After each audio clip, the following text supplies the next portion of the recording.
Welcome to another episode of Golf with Jen.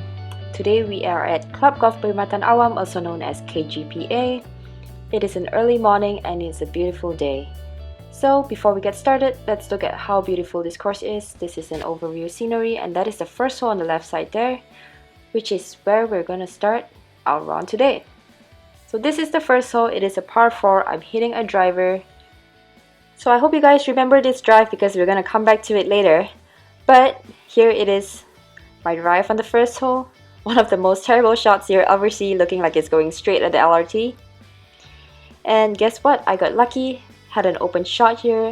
197 yards, still a long ways to go. Me hitting a hybrid out of that rough and out of the wet conditions. Definitely not thinking that it's gonna get there. Just want to get it back in play and give myself a third shot and try to make par. So after that second shot, which was a good shot, I had about 37 yards over here. As I said, the grass was very wet from the morning dew and from the rain that we've been getting, so I do want to carry the entire 37 yards. I do not want to leave it short. So 37 yards, 58-degree wedge here. Hit a good shot and it landed it exactly where I wanted it to on the green, which is what we wanted, but it did not spin, so I did have a much longer putt than I was anticipating. But the most important thing here is we still give ourselves a putt for par. We do not want to compile on the mistake after mistake and give ourselves a big number in the first hole and cause extra stress. So this was my putt for par. And a very good par if I do say so myself. Hole 2 is a par 5. Pretty narrow tee shot over here. The left side, anything left of the trees over there are all OB.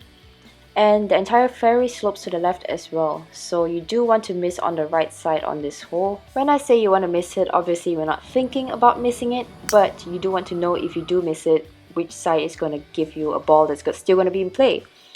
Obviously this was not the shot I was planning to hit with that 3-wood, but it's still in play. After the first hole and that terrible tee shot, I think my body just did not want to go left, and I just did not commit to that shot, so no problem. I'm over here hitting a hybrid, just trying to get back into the fairway. As you can tell, the trees are not very high.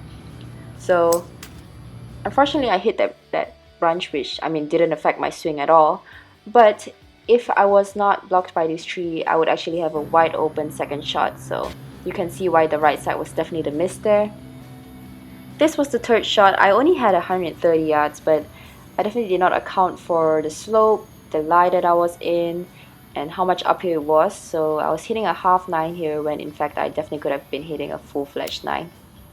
Hit it a little bit left, and I think was a big part because of that slope. So I ended up just short of the green. Here I'm hitting a 58-degree wedge. Look at the beautiful LRT moving behind us. Isn't that a view, guys? You don't see that all the time.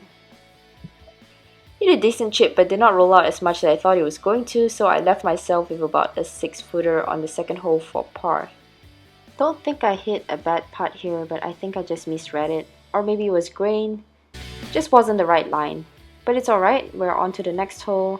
Still very early in the round, many holes to go. So this is a par 4. It's not very long, so we do want to try and hit the fairway here. Basically, thinking about tempo now.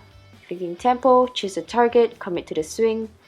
No more guiding, no more controlling. It's the third hole, no more excuses. So this was my drive on the third hole.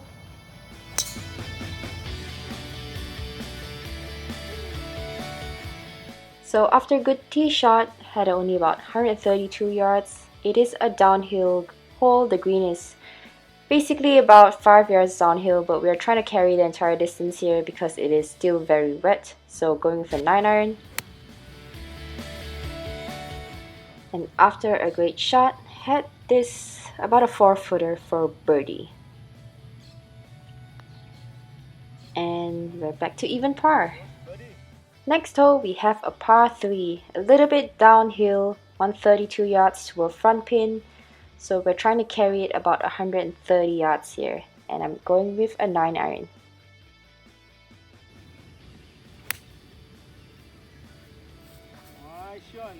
Honestly hit a really good shot and it almost went in. So we just had this little 3-footer left for birdie on the second hole. So on to hole 5, and remember I told you guys about the first tee shot and to make a note of that. So At this hole, we were told that somebody filed a complaint against me for teeing off from the blue tees. I suspect it's because they saw my tee shot in the first hole and I was thinking, why in the world is this girl hitting off this tee box? But at this point, I'm 1 under par, so I don't really know what to say, guys. I guess 1 under from the blue tees is not good enough. So anyway, we'll get back to that. So this is the second shot that I had on this hole. It was about 181 yards, hitting a hybrid over here. Made good contact with the ball, but as I said, it's very wet, the ground is wet, and with cow grass, it's not very easy to anticipate how far the ball is going to go. Sometimes you might catch a flyer, and sometimes it might just go absolutely nowhere. So it's alright, was still a good shot, and left myself with this 58-degree chip here. And hit a good chip, it just did not roll out as much as I thought it was going to again. So clearly, with chipping, the greens are not rolling out as much. And that is something that I should have learned from my previous chip. So I had about this 4-footer over here for par. Again, thought I hit a good putt, just did not drop. On to the next hole, hole 6, which is a par 5. There is a little bit of a water hazard on the right side there, and there are bunkers down the left. So an accurate tee shot is required on this hole. And I hit a really good one, happy with that drive. So although I did say that an accurate tee shot is required, and obviously if you can hit the fairway, you do want to hit the fairway, but this is a 3-shot par 5, so there is not that much pressure. You do want to focus on getting the ball in play, more than focus on hitting far or trying to cut corners or stuff like that. You just want to get your ball in play and give yourself a good third shot that you can go to the green with a distance that you like. So this was my approach shot. I was hitting a 7-iron, which usually carries about 145, and I should have hit a full shot instead of a punchy one because, as I was saying before, the grass conditions are wet and it's not flying as far as what they're normally flying. So sometimes we forget to think about these kind of things. Like even me, I forget to think about it, and now when I watch my video over, I'm thinking there's so many shots that I could have hit a lot closer, or even, you know, shots that I missed the green where I could have definitely hit the green if I just pay more attention during my round and not after the round. So these are some things that might be able to help you. And what I'm talking about is noticing patterns. So for instance, with my chipping, I was always chipping it short, so clearly I have to start chipping harder. But it's alright, we walk away with a par on that par 5. And we move on to the next hole, which is a par 3. It was playing about 168 yards here, so I was hitting a 5-iron, which usually carries about 170, but it is a punchy 5-iron here. So it should go lower, but it also should hit a draw, which I like to play on holes like this where there are bunkers and hazards on the right side, because I know for a fact that this is something that I can rely on. I know that I can hit that draw shot. So over here, I left myself about a 10-footer for birdie. Not too bad for the distance of this hole. Not an easy distance hitting a 5-iron on a par 3. So it's always good to give yourself birdie opportunities. Did not read the line right because it did not break like I thought it was going to, but another tap-in par. We move on to hole 8, which is another par 3. So I will admit that the par 3s here are pretty long. I hit between a 7-iron to a hybrid on these par 3s. And over here I'm hitting a punchy hybrid, which to be honest I should have been hitting a full hybrid, but with the downhill I was afraid it was going to go over. So I would say that even though it might seem pretty long for me to be hitting a hybrid off a par 3, even on tour sometimes we do have to hit things like hybrids, especially when it's windy conditions that we're playing in. So I actually think this is a pretty accurate representation of the par 3s that we play on tour, between 7-irons to hybrids. Only in very rare occurrences do we have 9-irons and 8-irons and, you know, shorter clubs than that. So, well, I don't know, maybe some people might think that it's too long for us, but that's actually the distance that we do play on tour. You know, and I don't mean to be salty, but after this hole, I was forced to play off the red tees, so that is why I'm mentioning it again. So another person actually filed a complaint again, and after the 8th hole, I was told that I have to now tee off from the red tee boxes because ladies are not allowed to tee off from any tee box other than the red tees. So if you guys see a little bit extra fire in this tee shot, that is probably why.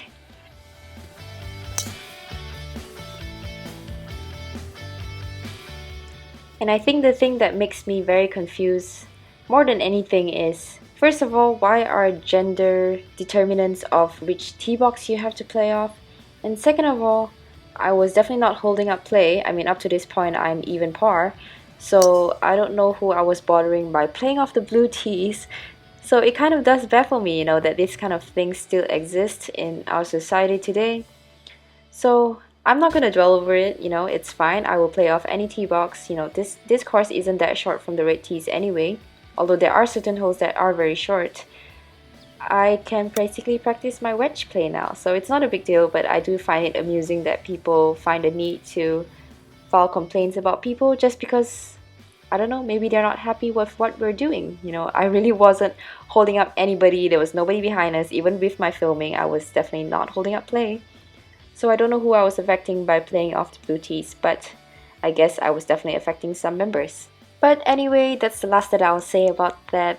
I ended up finishing the front 9 at even par, and the back 9 I'm going to be playing off the red tee, so let's see how I do. On to hole 10, which is a par 4. Hitting a driver off the tee and just aiming slightly right off the fairway. Because the right side here is definitely wider than the left side, and there is a bunker on the left side, so we do want to play towards the right side. And after that, I only had about 127 yards. It was a downhill shot as well, so I'm hitting a pitching wedge over here. Hit a good shot, but just caught too good of a contact, to be honest, and it just kept rolling. Took a big bounce and kept rolling, so I had about this 30-footer for birdie. I think it was a misread again because I took too much break and it just did not break. So it seems like the greens here do not break as much as they might look. And the most important thing is I actually hit a good stroke, so tap in par. Let's move on to the next hole, which is a par 3. Even from the red tee box isn't that short. It's playing 166 yards to a center pin. So as you can tell, it's a lot of water carry, so I'm hitting a 6-iron over here. And to be honest, again, hit too good of a shot. It just flew, and it might have been a little bit downwind as well, but I definitely was going to play more club than less here. So I left myself about this almost, I would say, 60-footer for birdie. Pretty slopey and pretty downhill. And my dad blocks the line of me almost making that amazing putt and realizes he's blocking me and runs away. What an epic dad. So just a tap in par on the 11th hole here. And I know it's a little bit weird, but I do feel like even if it's a tap in, I do have to putt the ball in the hole because I don't feel like the hole is complete if I don't do that. I don't know about you guys. Do you guys do the same? I know a lot of amateurs just take gimmies, which is fine. I just find that it's a good habit to finish off the hole. So next up we have a par 5. This hole from the red tee box is kind of odd. I had no idea where to aim, so I aimed pretty far right because I know there's a slope on the right side and tried to hit a draw shot and was just hoping for a good result. As you can tell, I really could not see the ball. I had no idea where it was going, but I did hit it exactly where I was aiming. And I actually ended up behind the yardage marker and almost could not find my ball. So I'm hitting a 5-foot over here because this hole is elevated. It was only about 250 yards to the pin, but I wasn't going to get there with a 3-wood anyway, so I wanted to hit something that was going to go higher. And I hit a good 5-wood over there and just a good layup for my third shot, which was about 52 yards. The pin today wasn't that easy. It was tucked behind and there isn't much green to work with. So I was hitting a 58-degree here and just trying to fly it almost all the way there.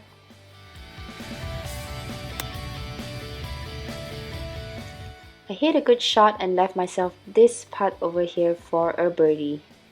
Not an easy putt, definitely quite a bit of left to right for a short putt. A good putt there and a birdie on the 12th hole.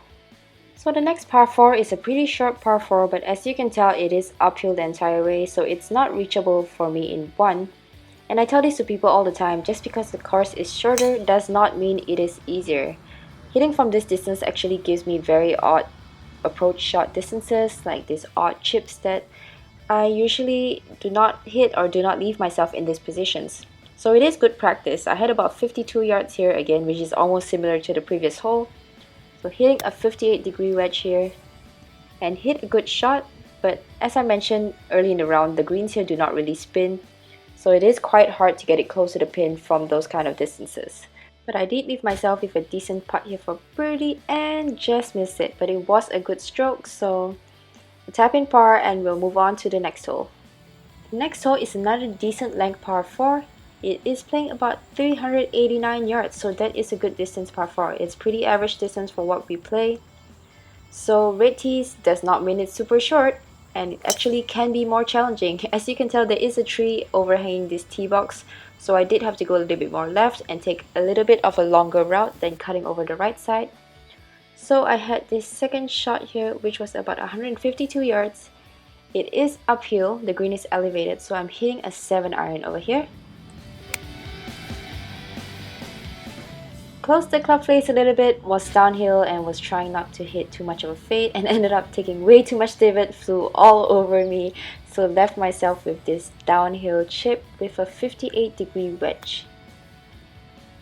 Actually played the shot exactly how I wanted it to, but I was quite surprised it did not roll out as much as I thought it was going to with the downhill lie and the downhill slope of the green.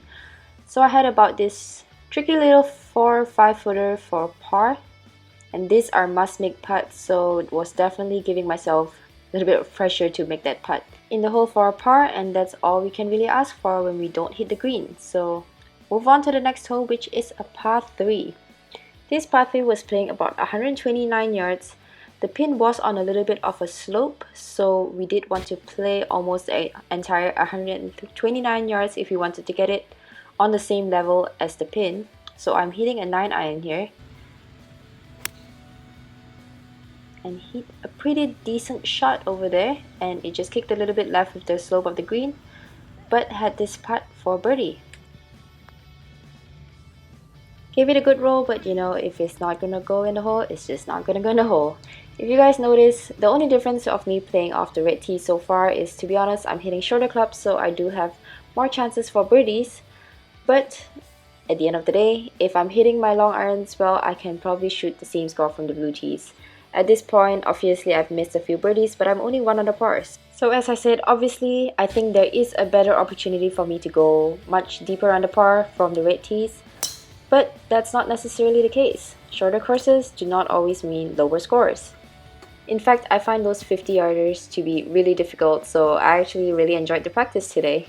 I think you guys will notice as well, on certain holes the red tee box are playing off decent lengths, and the reason for that is actually the difference between the red and the blue tees are maybe 15 yards, so it's not really playing that far off, and to be honest, depending on the landing area on the fairway, I might even end up in the same spot if I were to hit from the reds and the blues, which, based on my experience playing this golf course, it's definitely true, because despite playing from the red, I think I was hitting the same club from the blue tees. So tee boxes, you know, as much as they might make a difference, they're not everything. So finally another birdie on the 16th hole, and now we're at 2 under par. And now we're on to the 17th hole, which is a par 5. This par 5 is pretty short, especially because it's a big dogleg right. It's almost a 90-degree dogleg. I can definitely cut over that water over there, so I'm taking a pretty aggressive line here. As you can tell, I can't really see the landing area at all, so I'm pretty much just choosing a target far out, thinking about the target the whole time, and to be honest, hoping that I can carry the water, because I've never played from these tee boxes. I ended up being perfect, only had 125 yards into a par 5, which is pretty crazy. Hitting a 9-iron here, and to be honest, from where I was, I could not feel the headwind. Hit a decent shot here, but just ended up really short of the green, which quite surprised me because I thought it was going to be a good shot, but you know, sometimes that happens. So even though that 9-iron came out way short, I'm still over here in 2, having a chip for eagle, and hitting a 58-degree wedge here.